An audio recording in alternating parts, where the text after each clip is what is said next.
नेहा की एक गरीब परिवार में नई शादी हुई थी। बहू, मुंह दिखाई की रस्म तो ठीक तरीके से निपट गई। अब बारी है तेरी पहली रसोई की। तेरे ससुर जी, तेरे जेठ जेठानी और पति सभी लोग खाने का इंतजार कर रहे हैं। हाँ सासू माँ, मैं भी खाना बनाती हूँ सबके लिए।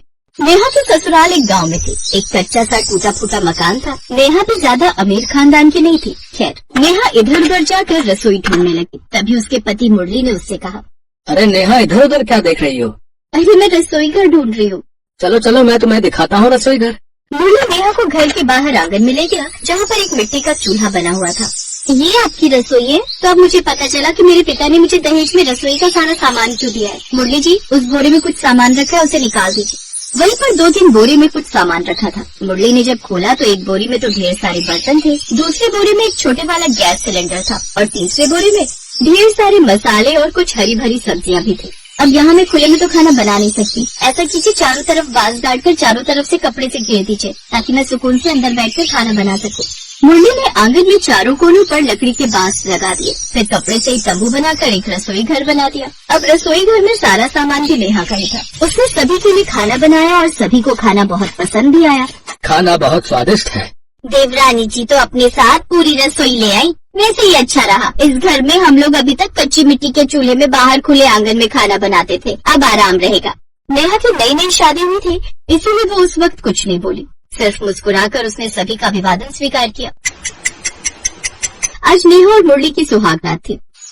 सुहागरात के अगले दिन सुबह सुबह उसकी जेठानी रसोई घर की तरफ गई और गैस जलाकर चाय बनानी शुरू कर दी। भाभी, ये क्या कर रही हैं आप? अरे नेहा, मुझे लगा तो थक गई होगी, इसलिए मैं ही सबके लिए चाय बना देती हूँ। वो सब तो ठीक है भाभी, लेकिन ये रसोई घर मेरा है। आपने कभी सपने में भी गैस सिलेंडर और इतने अच्छे अच्छे बर्तन देखे हैं? तुम मेरी बेइज्जती कर रही हो। अपने मायके से दहेज में रसोई का सामान क्या ले आई? खुद को बहुत बड़ी महारानी समझने लगी। नेहा ने सबके लिए चाय बनाई। जब बारी आई खाना बनाने की, तब उसकी सास भूखे से उसके रसोई घर में पहुँच गई। चलो, ये अच्छा रहा, बहू अपने साथ पूरा रसोई घर ले आई है। तभी वहाँ पर नेहा आ गई। सासू माँ, मेरे रसोई घर में आप क्या कर रही हैं? तुम्हारा रसोई घर? ये कैसी बातें कर रही है बहू? मेरे घर वालों ने मुझे दहेज में रसोई क्या दे दी? घर की सारी औरतों की नजर मेरे रसोई घर की तरफ ही रहती है। आज के बाद कोई भी मेरे रसोई घर की तरफ झांकेगा भी नहीं। उसकी सास को कुछ भी समझ में नहीं आया। वो बेचारी सीधी सादी थी, बिना कुछ बोले वहाँ से वापस आ गई। अब दोपहर का पूरा खाना नेहा ने अकेले ही बनाया। ऐसे दिन बीतते जा रहे थे। नेहा किसी को भी अपने रसोई घर में घुसने नहीं देती थी। इसी वजह से घर के सभी सदस्यों का खाना नेहा को अकेले ही बनाना पड़ता था। फिर एक रात उसने अपने पति मुरली से कहा, देखिए, घर में इतने सारे लोग रहते हैं और सबका खाना मुझे ही बनाना पड़ता है। ये कब तक चलता रहेगा? नेहा, तुम अपनी रसोई में किसी को घुसने ही नहीं देती हो, तो भला कौन तुम्हारी मदद करेगा? वो रसोई मेरी है, तो मैं भला किसी और को अपनी रसोई में क्यों घुसने दूं?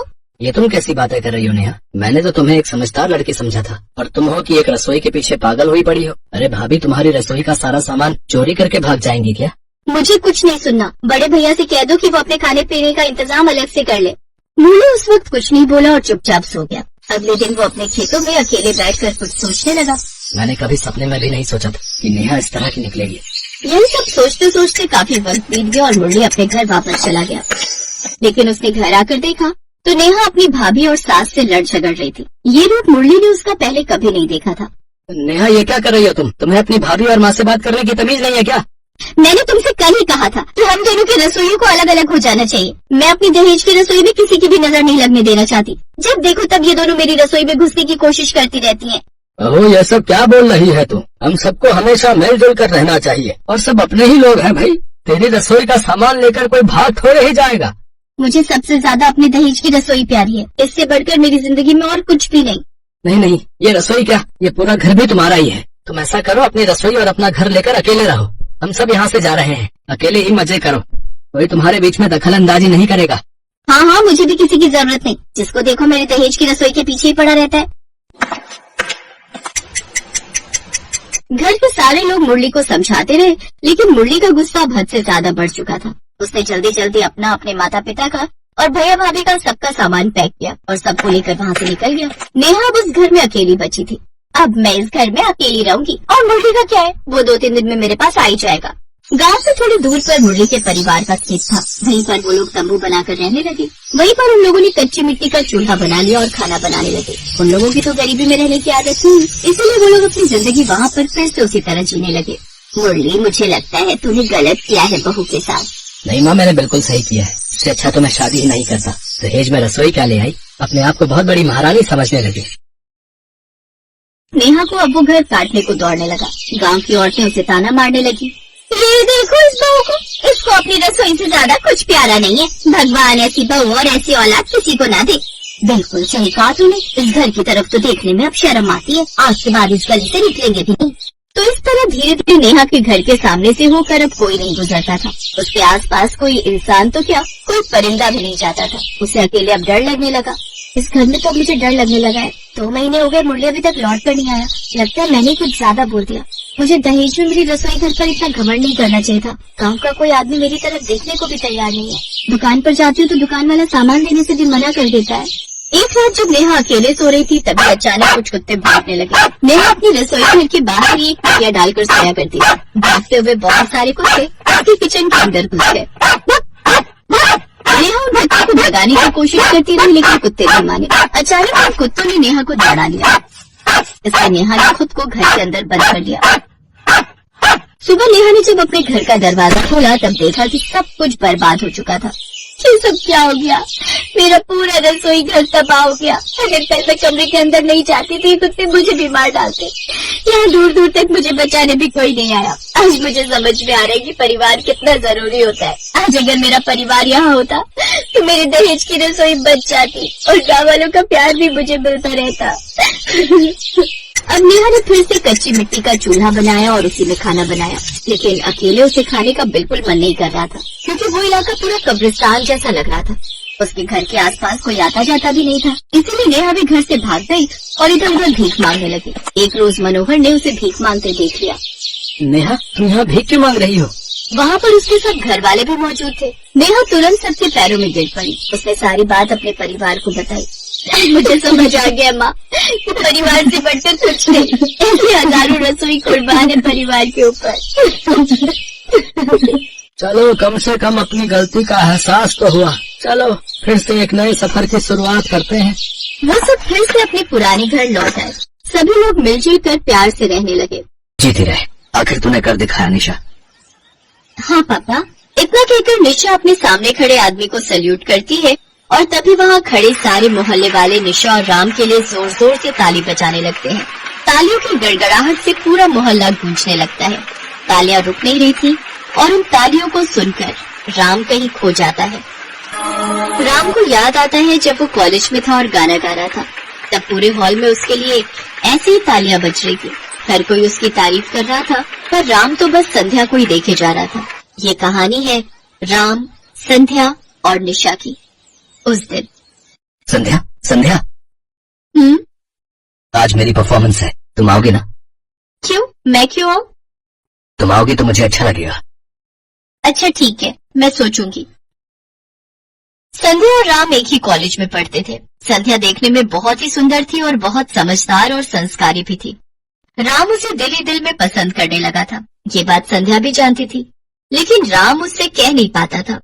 उस दिन शाम को परफॉर्मेंस के बाद राम ने बड़ी हिम्मत करके संध्या से कहा, संध्या, मैं तुमसे कुछ कहना चाहता हूँ। रहने दो राम, मैं जानती हूँ कि तुम मुझसे क्या कहना चाहते हो। देखो, जो तुम सोच रहे हो ना वो कभी नहीं हो पाएगा। पर दिक्कत क्या है?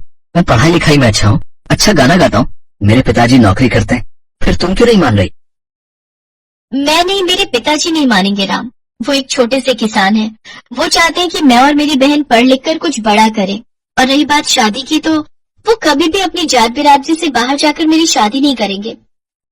पर जमाना बदल गया है संध्या, अब एक जाति बिरादरी के बारे में मैं भी नहीं सोचती राम, पर मेरे पिताजी सोचते हैं। वो वैसे भी बीमार रहते हैं, मैं उन्हें किसी भी तरह की तकलीफ नहीं देना चाहती। इतना कहकर संध्या वहाँ से चली गई। पर राम संध्या से बहुत प्यार करता था और हर हाल में उससे शादी करना चाहता था। संध्या के मना करने के बावजूद वो नहीं माना और किसी तरह संध्या का पीछा करता हुआ उसके घर तक पहुँच गया। शहर से लगे एक गाँव में वो एक कच्चा मकान था। उस घर की हालत बहुत ही खराब थी। उस कच्चे घर को देखकर राम हैरान रह गया कि संध्या किस मुश्किल दौर से गुजर रही थी। वो जैसे ही घर के अंदर आया तो उसने देखा कि संध्या अपने पिता को दवाई पिला रही थी और उसकी छोटी बहन पास में चूल्हे पर खाना बना रही थी। राम, तुम यहाँ? मुझे बस तुम्हारे पिताजी से कुछ बात करनी है। कौन है संध्या? कोई नहीं बाबा, वो मैं राम हूँ। नमस्ते। नमस्ते। मैंने तुम्हें पहचाना नहीं बेटा। जी मैं आपकी बेटी संध्या के साथ कॉलेज में पढ़ता हूँ। अंकल जी, मैं आपकी बेटी से बहुत प्यार करता हूँ और उससे शादी करना चाहता हूँ। इस घर की हालत देख रहे हो बेटा, मैं तुम्हें क्या दे पाऊंगा? मुझे कुछ नहीं चाहिए, बस संध्या को मेरे साथ भेज दीजिएगा। मैं आपसे वादा करता हूँ कि मैं जिंदगी भर उसका ख्याल रखूंगा। मेरा ख्याल तो तुम रख लोगे, पर उसके बाद मेरी छोटी का क्या होगा? वो देखो, वो मेरी छोटी बहन है, अभी स्कूल में पढ़ती है। मैं कॉलेज के बाद काम करने जाती हूँ, जो पैसे कमाती हूँ उसी से पिताजी की दवाई और इस घर का खर्चा चलता है, समझे? इसीलिए मैं तुमसे शादी करने के लिए मना कर रही थी और तुम सीधा मेरे घर चले आए। मेरे हालात ऐसे हैं कि मैं तुमसे क्या किसी से भी शादी नहीं कर सकती। अब हम पर तरस खाओ और चले जाओ यहाँ से प्लीज। राम वहाँ से चला गया। उसकी आंखों में आंसू थे। उसे पता नहीं था कि संध्या इतने बुरे हालात से गुजर रही थी, पर उसने भी ठान ली थी। अगली सुबह वो अपनी मोटरसाइकिल लेकर संध्या के घर पहुंचा और उसे अपने साथ कॉलेज ले गया। शाम को संध्या के पिता के लिए उसने दवाइयाँ ली और फिर संध्या के साथ उसके घर पहुंचा। उस दिन राम सबके लिए बाहर से खाना लाया था। सबने मिलकर साथ में खाना खाया और फिर संध्या जब अपने काम पर चली गई तो राम उसकी छोटी बहन को पढ़ाने लगा। संध्या की छोटी बहन पढ़ने में बहुत होशियार थी। ये देखकर राम को बहुत अच्छा लगा। उसने हीरालाल के साथ ढेर सारी बातें की और फिर वो वापस अपने घर चला गया। अब तो राम इसी तरह हर रोज संध्या और उसके परिवार का ख्याल रखता। संध्या के साथ साथ उसके पिता और उसकी छोटी बहन भी उसे बहुत पसंद करने लगे थे। सब ठीक चल रहा था, लेकिन फिर एक दिन राम जल्दी से आओ, बाबा खून की उल्टी कर रहे हैं। तुम चिंता मत करो, मैं अभी आता हूँ। राम बाइक से बहुत तेज संध्या के घर पहुंचा। उसने देखा कि हीरालाल की आखिरी सांसें चल रही थी। उसने फौरन एम्बुलेंस बुलाने के लिए अपना फोन निकाला, पर तभी हीरालाल ने कांपते हुए हाथों से उसका हाथ पकड़कर संध्या के हाथ में रख दिया और कहा, अब मेरे पास समय नहीं है बेटा। वादा करो कि मेरी बेटी संध्या को पत्नी के रूप में और मेरी छोटी बेटी निशा को बेटी के रूप में हमेशा खुश रखोगे। मैं वादा करता हूँ आपसे। इतना सुनते ही हीरालाल ने उन दोनों के सिर पर हाथ रखा और स्वर्ग से धार गए। कुछ दिनों बाद ही राम ने मंदिर में संध्या से शादी कर ली और वो संध्या और उसकी छोटी बहन को लेकर अपने घर चला गया। पर बिना दहेज की बहू और दहेज में आई साली देखकर राम के घर वालों ने उसे घर से बाहर कर दिया। तब राम ने एक घर किराए पर लिया और एक नई जिंदगी शुरू की। लेकिन ये सब इतना आसान कहाँ था। पड़ोसी उसे और उसकी पत्नी संध्या को ताने मारने लगे। अरे देखो तो कितनी बेशर्म है ये लड़की, अपने साथ अपनी बहन को भी ले आई। और देखो तो सही, दहेज के नाम पर बस एक साली आई है जनाब की। खैर मजे तो राम के हैं, बीवी के साथ साथ साली भी मिल गई। By one get one offer मिला है इसे तो। राम, संध्या और निशा ने हर बात सुनी, पर उन्होंने किसी को कुछ नहीं कहा। फिर उसी शाम, जीजा जी आप मुझे पढ़ा देंगे?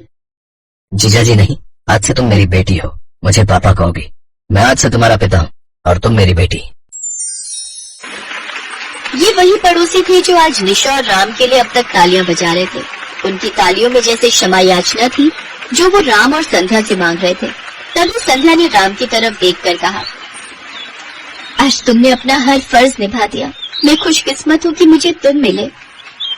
नहीं संध्या, मैं खुशकिस्मत हूँ जो मुझे तुम जैसी पत्नी और निशा जैसी होनहार बेटी मिली, जिसने मेरा नाम रोशन कर दिया और लोगों के तानों को तालियों में बदल दिया।